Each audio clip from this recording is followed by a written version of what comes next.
You know, that doesn't happen with any of these other police-involved shootings. It is really outrageous. So not only did the media and Congress cover up Lieutenant Michael Byrd's name for months, it now appears, and Real Clear Investigations have published this, Michael Byrd refused to talk to the D.C. Metro Police, his own agency, Capitol Police, and the Department of Justice. All three of those agencies cleared Michael Byrd of any wrongdoing. They didn't even consider charges against him, including civil rights charges. So they have defended this man from the very beginning. He is still on the job.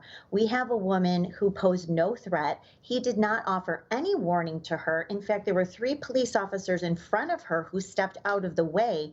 Michael Byrd, at an angle, Ashli Babbitt couldn't even see him, shoots his gun, no warning, near point blank range, executes her in the U.S. Capitol building.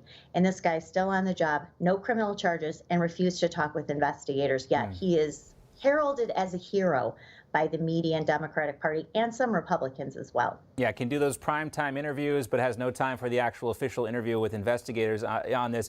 And again, these are all the issues that are never going to come up with this, you know, the Cheney, Pelosi, Benny Thompson committee. And if Republicans were in charge, these are the questions that, you know, Republican members would be asking, hopefully. But anyway, Julie, real quickly, too, as well, we talked to Bernie Kerik about this last week. He apparently has agreed to talk to the January 6th committee, but his lawyers say they plan on walking out because of how it's being conducted. Last week on our show, Kerik said he wanted to testify publicly. Here he is. You really have an investigation and you want the truth, then put me publicly before the American people in an open testimony. President Trump has waived his executive privilege for me to testify publicly. Let me do it.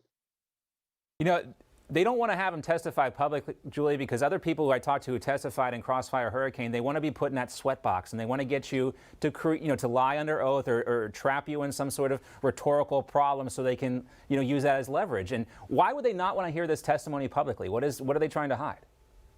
I don't know. This is the same thing that Adam Schiff did, remember, in the skiff for the first impeachment. So he was dragging these people to testify behind closed doors and then selectively releasing parts of their testimony that bolstered their narrative. We already see the committee doing this. We already know that they're doctoring evidence.